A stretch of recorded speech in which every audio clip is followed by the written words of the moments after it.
If you've ever been told by the internet not to obsess over your rifle setup, kit setup, or your loadout because there will be plenty of loot drop opportunities or battlefield pickups along your journey during a WROL scenario, then go ahead and hit that like and subscribe button, guys. Welcome back to the Trench Grenade channel. I am your host, the average battlefield pickup myth destroyer that your mom says that we have at home. Thanks for watching. Guys, the purpose of today's video is we are going to be discussing why battlefield pickups are really not a thing that you should be focusing on or concerning yourself with, and why the loot drop aspect of any sort of training or philosophy of use is misplaced and misguided by the internet and by a lot of gun tubers that you're probably taking advice from. So we're going to discuss that here today. I'm going to back it up with my training and some doctrine. That way you understand why all that FUD lore is mostly nonsense. But first and foremost, all I ask that you guys do is hit the like button, as I am wearing the Shrek shirt that you guys requested. And every time you guys see Shrek making this face right here, you guys get excited, which makes me excited. So hit the like button for Shrek and leave your favorite combat llama emoji down below, and give me a story of when a YouTuber has told you that battlefield pickups are in fact the end all be all and why it is what you should focus on. Thank you for doing all those free concepts, and if you want to further support the channel, hit join the Patreon, as it is $5 a month and gets you access to a closed Discord server where you can find buddies to train with, game with, stay up late, and talk about why battlefield pickups are FUD lore. Okay, so first and foremost, a lot of YouTubers and a lot of people in the comment section, Reddit, whatever, will tell you that you need to be well versed on bullpup rifles, on AK rifles, on all types of shotguns, revolvers, a number of different types of handguns. That way, if you run into it on the battlefield and your gun goes black on ammo, or you have a malfunction and you need to pick up that rifle, that shotgun, that handgun, that you're trained on it. Now, while on the surface, this is very good advice, the overemphasis and I would say, the hyperfixation on the battlefield pickup loot drop thing is way overplayed on the internet, and today we're going to be discussing it, okay? So, while on the surface, that is good advice, someone telling you that you need to know how to operate an AK, you need to know how to operate a revolver, a number of semi-automatic handguns, a bullpup rifle, a pump-action shotgun. Yes, you should understand and have a basic understanding of how to operate pretty much, all, within reason, most manual of arms that you could encounter. However, what you should not do is plan on that being the actual rule. That is the exception, not the rule, and you should not hyperfixate on it. For example, if you own, let's say, an AK rifle and your go-to rifle is an AR-15, such as this 20-inch rifle that I have here to show you, okay? What you should not do is overemphasize dry firing and training with the AK. You should instead focus on competing, attending courses, and dry firing with your AR-15 rifle, as that is your main squeeze, and the AK is just the exception to the rule, not the rule, okay? So while many YouTubers that are telling you this, or the internet comment section that is telling you, well, what about battlefield pickup? Those dudes are misleading you. Even though they're approaching it at a place of somewhat common sense, the vast majority of that message is FUD lore bullshit. Now I'm going to talk to you guys and tell you why it is bullshit. So, and without rule of law or any sort of Minutemen preparedness combat aspect, the vast majority of what you are going to be doing is going to be what's called reacting to contact, reacting to near ambush, or breaking contact. Now, I have to emphasize that all the things that I just outlined are you getting engaged in a defensive aspect. The vast majority of what you're going to do as a Minuteman is not going to be you going out on raids, kicking in doors, and trying to, kill the enemy, take their soul. That is not what's going to be happening, both from a legal aspect and from a moral aspect, for the vast majority of anyone surviving any sort of without rule of law scenario. So understanding that you are going to be breaking contact, reacting to ambush, and bounding away, okay, or simply reacting to contact and trying to find a way out of that scenario, at no point during any of those battle drills does an assault take place. An assault is where you actually move across the enemy lines, re-engage that enemy with a controlled pair or up to 5 rounds until they are no longer the shape that they started that fight in. Now they can no longer are a threat to you, okay? So while the battlefield pickup thing sounds like, okay, yeah, well, when I smoke that dude and then I go get their rifle or go get their handgun for later use, well, that would require you to conduct an assault. And unless you're going to be physically moving across the enemy's line, then you are not going to have time for what's called EPW in search, or TSC SSE, tactical site exploitation, sensitive site exploitation, okay?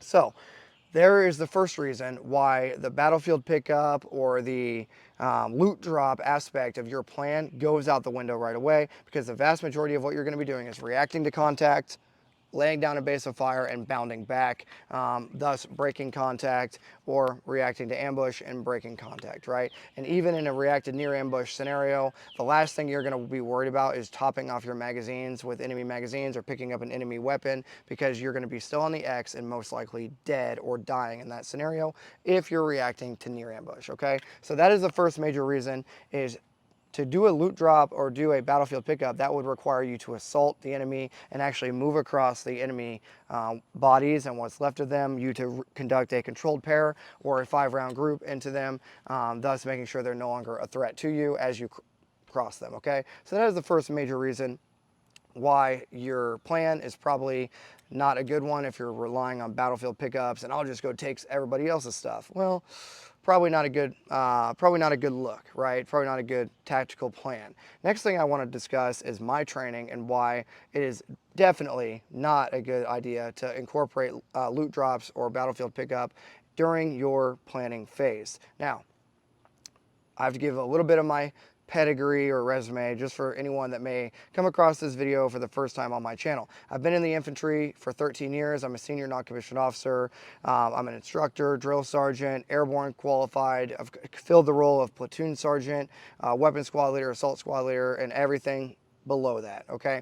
Both in recon and in regular line infantry and mechanized infantry as a Bradley commander. So I've done a lot of things, right? Both as a drill sergeant and an infantry platoon sergeant, infantry key leader. I say all that to say I have attended many courses, both shoot house style courses like the basic ISDC basic CQB course or other, numerous shoot house schools, or and I should say, also have attended the Tactical Site Exploitation, Sensitive Site Exploitation course. Now, for layman's terms, all this course is imagine EPW search on steroids. You're learning how to search a building, search a objective area, how to cordon off a building or an objective, and label each and every room systematically and search individuals and question individuals based on what information you need to get out of them, and collect what's called CCIR, Commander's Critical Intelligence Requirements, i.e. searching the Minecraft bodies for the things that you want in a very safe and specific manner. Now, many of what this course entails is classified. It is at a secret level or higher, so I can't discuss a lot of it, but what I can tell you is,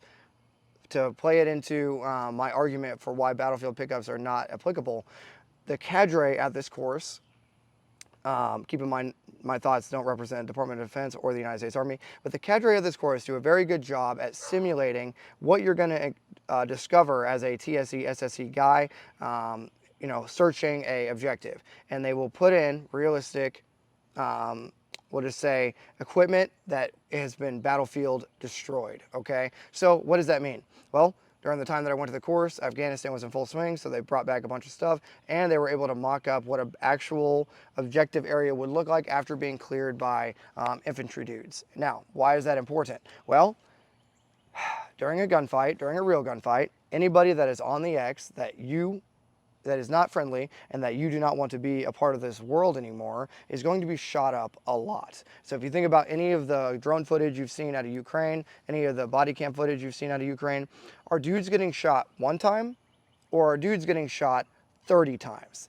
Correct. They are getting either hit with a drone directly, thus dismembering them for video game purposes, or they're being shot by the entire team as they move across and re-engaged, re-engaged, re-engaged, re-engaged as that assault element moves across that objective. Why is this important? Well, to tell you what they look like, if you want to go look at any sort of footage online, you can go look at the drone footage or go look at the GoPro footage of what it looks like to come across an enemy combatant.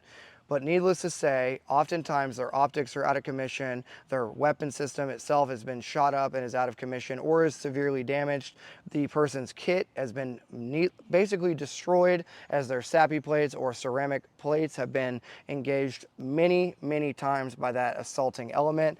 Their helmet has been destroyed. Any sort of ear protection has probably been destroyed. Their uniform itself has been bloodied, torn, and destroyed by either hand grenades or 5.56 rounds, okay, or our own mortars and artillery. So to say that you're just going to win a gunfight for your Minecrafting needs for without rule of law, to say that you're just going to win said gunfight and then you're going to go over there and take that guy's stuff, well, even if it's just you and maybe one or two other people, and you come across that guy and it's, you know, legal and it's an ethical shoot and everything, and you engage that dude, well,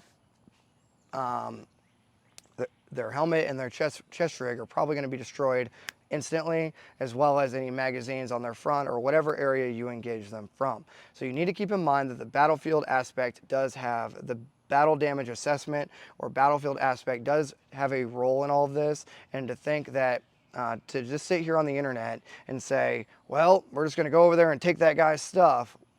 You just shot that guy 15 times with 5.56, and so did your teammate 5 times to your right. You just lit that dude up. What do you realistically think his fatigues are going to look like? His uniform, his backpack, his assault pack, his rifle, his optics, his magazines, his helmet. What do you think, what condition do you honestly think that stuff is going to be in? And his rifle has probably been hit a couple times, so do you want to trust the zero on that? Do you want to trust that his equipment is fully operational still after you just smoke this dude with 5.56, or in a lot of your guys' cases, 7.62 or a shotgun?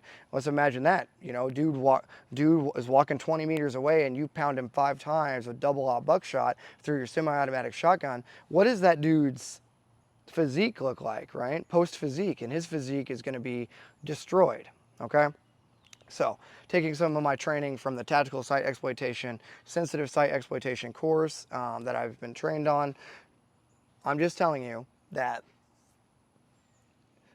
I guess the gunfight or the combat aspect has a play in all of this battlefield pickup nonsense that you're hearing online. And if you're picking it up off the ground, well, there's a good chance that stuff has been shot or damaged or severely hindered in its performance ability, okay? With all this being said, guys, I'm not necessarily saying that the internet or the people saying that battlefield pickups are a thing to consider are wrong. I'm saying they're overhyping them to an extreme degree, and they're putting emphasis on something where dudes should just be focusing on live firing and dry firing and training with the actual rifle that they plan on using and the actual handgun that they plan on using. Well, that should be their primary focus, not going out and learning every manual of arms for every weapon ever in the event that you need to use it. Even though on the surface that is a good idea to be able to understand how to run a semi-automatic shotgun, pump action shotgun, a revolver, you know, a double action, single action handgun, a bullpup rifle, and an AK, and all the stuff. On its surface, that is good advice, right, to be well versed, but don't look too deep into it. Don't get too deep into it, because the battlefield pickup thing is mostly internet FUD lore, okay? All right, guys, that's a lot of talking for me. Let me know what your comments and thoughts are down below. Happy birthday to the infantry. Happy birthday to the United States Army. 250 years of fighting, making the green grass grow with the blood of our enemies. And remember, why is the sky blue? Because God loves the motherfucking infantry. Thanks for being here, guys. Let me know your comments down below. Say hello to the Shrek shirt, and make sure you guys let me know how much you love Shrek down below. Okay, that's a lot of talking. Thank you to my Patreon members. Thank you for funding me and keeping this channel alive for the $5 a month and getting access to that closed Discord server that we discussed before. And until next time, this is going to be Trench Grenade, your average 20-inch rifle enjoyer, and battlefield pickups are probably not a real thing that you need to concern yourself with. Video enjoyer, like your mom says, we have it all. I'm signing out. Cheers.